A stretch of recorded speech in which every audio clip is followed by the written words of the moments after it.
the unknown descriptions of the victory of the Athenians over the Atlanteans. This is just before the sinking of Atlantis. It's fact that Atlantis has been dealt with by many different modern writers, with results ranging from vague to significant, but none of the foreign writers take into account the existence of another force at the same time, a force that was so strong that it overpowered the Atlanteans. Everyone uses Plato to build their own myth, the myth of Atlantis, but they use him selectively, while at the same time silencing the existence of the Greek Athenians.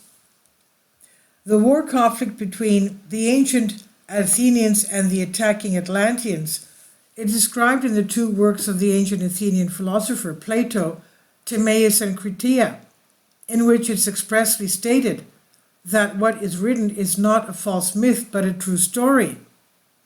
What does Plato say about Atlantis in Timaeus 22-25? So there in Egypt, when Solon went, as he said, he was honored with extraordinary honor by the inhabitants and asked for information about the ancient history of the country from those priests who knew her very well. He discovered that neither he himself nor any other Greek knew anything about the old days.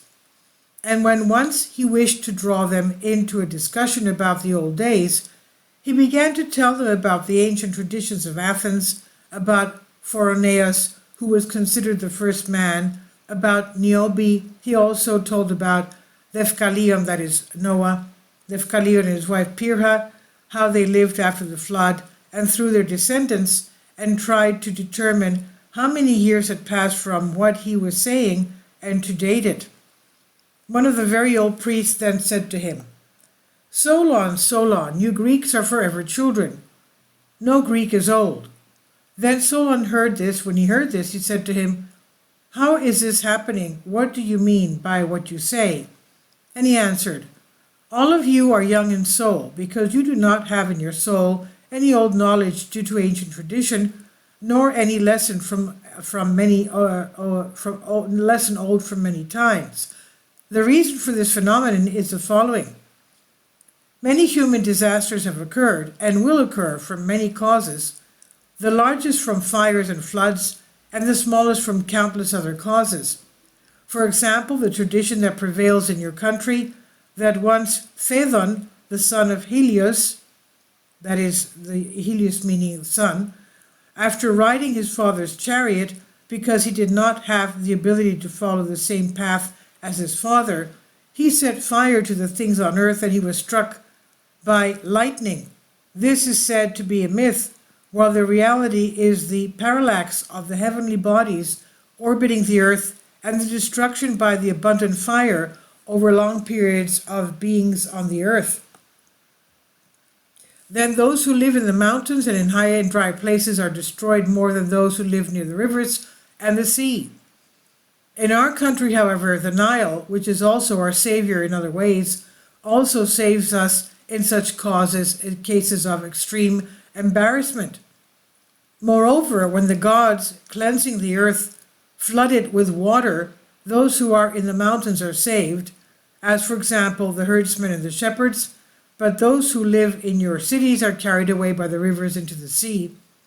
In our country, however, here neither then nor ever does water fall from above onto the earth, but on the contrary, it naturally rises from below to above. Because of these reasons, the traditions of our country are said to be ancient.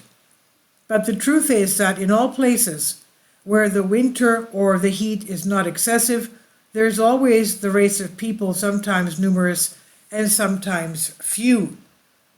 Whatever beautiful or great things or in any way worthy have been done either in your country or in our own or in another place by those we know by hearing, all these have been written down here in our temples since ancient times and have been preserved.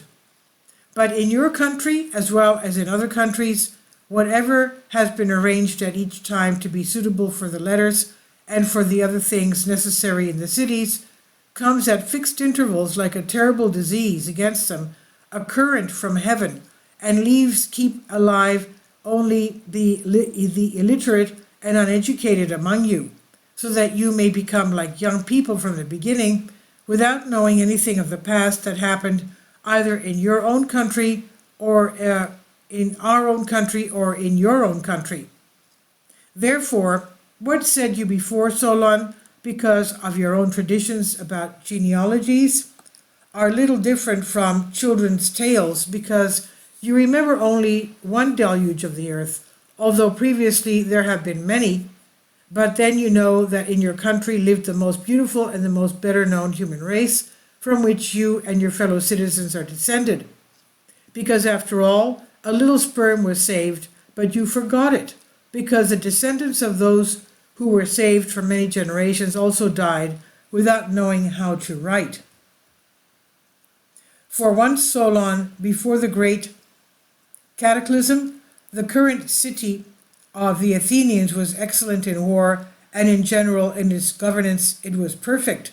In that city it is said that good works were done, and the most excellent civilization were formed than we have heard that existed on earth. If Solon heard these things, as he told me, he marveled and showed a great desire to learn more. They begged the priest to tell him everything in general and in every detail about his ancient fellow citizens. So the priest said to him, "There is no reason not to do it, Solon, but I will tell you both for your sake and for the sake of your city, but above all for the sake of the goddess, who is both yours and yours a country, protected and nurtured and formed, your own 1,000 years ago, after receiving the seed from you, from the earth, and Hephaestus, and later your own.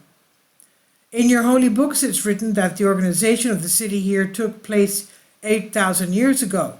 So I will tell you in a few words about the laws that they had and about the most beautiful thing that your fellow citizens did 9,000 years ago, another time, when we have the opportunity. We will tell the details about all this, since we'll have before us the very texts. So examine the laws of that city in contrast to those here, for you will find here many examples of the laws that then existed in your city. First of all, you will see that the priestly class is completely separate from the others. After these, the artisan class is also separately organized, because it works isolated from others, without mixing with them, as well as a class of shepherds, hunters, and farmers. Surely you have realized that the class of warriors here is separate from the others, and that by law they are not allowed to engage in anything other than war. You would have noticed, on the other hand, that their armament is shields and spears, with which we were the first of all the Asians to arm ourselves, because the goddess taught them to us, just as she taught you the first in those places. As far as education is concerned, you can certainly see how much care the law paid from the beginning to regulate everything up to divination and medicine that deals with health. After applying these divine sciences to human needs and systemizing all the knowledge that comes from these. So the goddess first founded your own city, that is the goddess Athena, he claims here, the Athens. After implementing all these organizations and tactics, she chose the place where she was born, after paying close attention to the seasons of the year, and understanding that she would bring forth very wise people. So they lived in the city using such laws and being governed very well, and they had surpassed all men in every kind of virtue, and was as was natural, since they were born and bred of gods. So many and great works of your city written here are admired, but one excels in size and virtue. In other words, in our books say how many enemies forced your city once destroyed, a force which arrogantly, after emerging from outside, from the Atlantic Ocean, came simultaneously against Europe and Asia. Because at that time the sea there could be crossed, because at its entrance, which you call the Pillars of Hercules, Gibraltar that is, there it is, you can see the map here, it must have been at the time when the sea level was much lower, because that is the situation of the Azores Islands. That's the location of the Azores Islands today. So because at that time the sea there could be crossed, because at its entrance, which you call the Pillar of Hercules, there was an island. This island was larger than Libya and Asia combined. And starting from it, the people of that time could land on other islands, and from them afterwards to the whole of the opposite continent, situated around that true ocean. For those parts which lie on the other side of the estuary we have mentioned, seem like a harbor with a narrow entrance, and the land that encloses it can very justifiably and truly be called a continent. Therefore, in this island of Atlantis, a great and admirable force of kings was organized, which ruled over the whole island, as well as over many other islands and parts of the continent besides these. Those kings ruled from the parts beyond the mouth, Libya to Egypt, and Europe up to Tyrrhenia.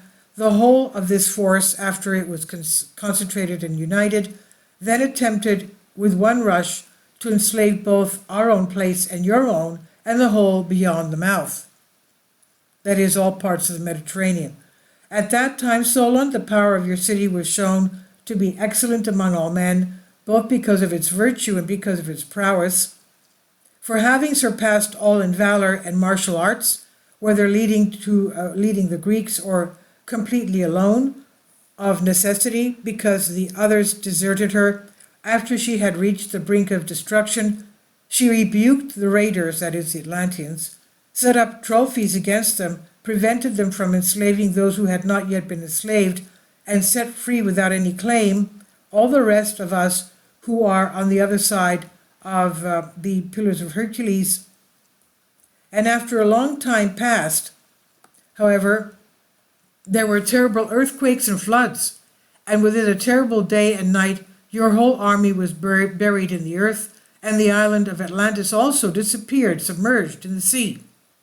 For this very reason, even now, that part of the ocean is impassable and unexplored, because it is obstructed by the very little clay under the surface of the sea, which was created by the island when it sank. And you can see there that is the picture I have of you of where the Azores Islands are today. This is Bimini there. You can see these structures are what looks to be like something created and sunk, obviously. In his dialogue, Timaeus, Plato, 427 to 347 BC, mentions among other the stories told to them by Critias, which he knew from the old tradition. This story, as Critias says, is true and was recorded long ago in the notes of Solon.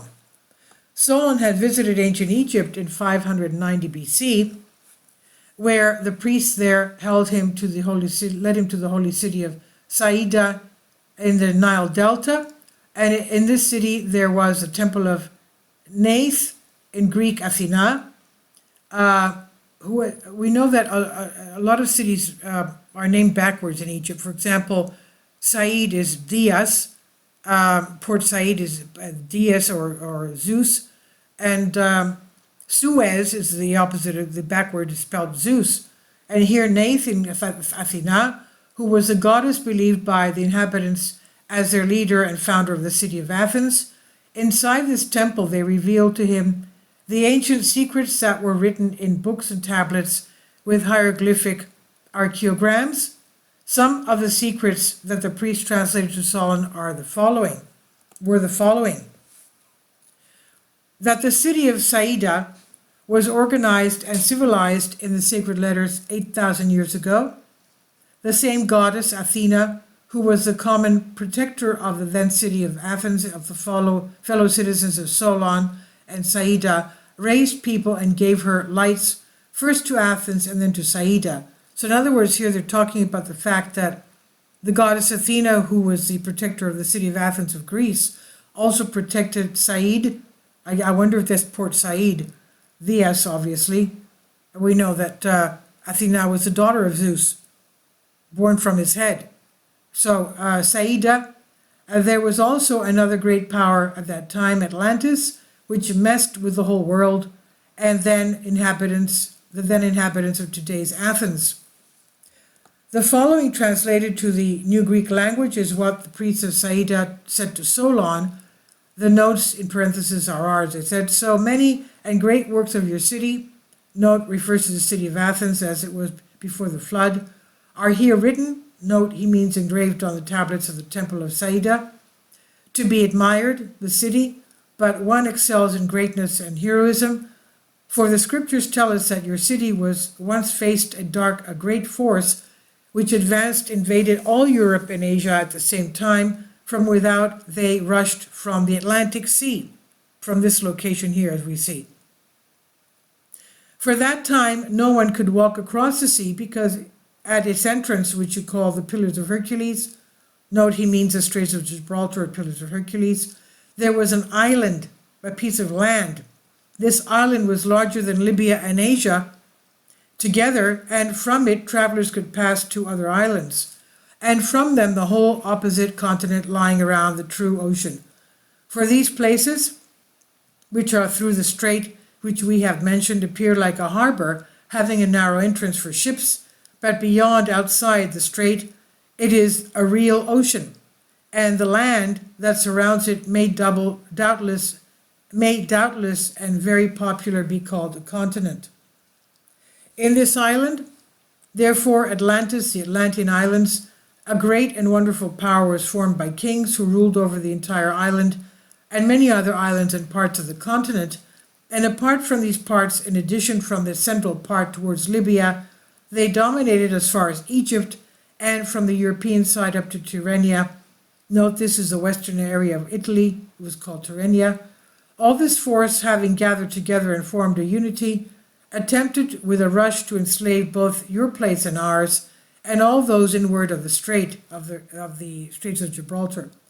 Then Solon, the power of your city, she shone in the eyes of all men for her heroism and bravery, for she surpassed them all in the spirit and the arts and are applied to war. At first as the head, the leader of the Greeks, later when she was necessarily left alone, when the others deserted her after she had reached the last dangers, she subdued the raiders and set up trophies. Thus those who were not yet enslaved, prevented from being enslaved, and then generously freed all the others who dwelt everywhere in the interior from the limits of the columns of Hercules. That's from the Strait of Gibraltar. But afterwards, because they became terrible earthquakes and floods, it was enough for one day and one terrible night that your whole army perished at once. The earth opened and swallowed them, and the island of Atlantis then sank into the sea and disappeared. That is why until now the sea there is impassable and unexplored, because the mass of mud in the shallow rocks and the reefs that remained in that place after the subsidence of the island really block it. The source of this is Plato, Timaeus, and Critias from Ancient Mysteries. Please leave your comments, and thank you for your support. Finally, support my Patreon account. The daily posts are 5 videos daily, and they are totally different from what I have on my YouTube channel. Thank you so much for your support, and that you find all my content so interesting. You'll find the Patreon account details in the description box below.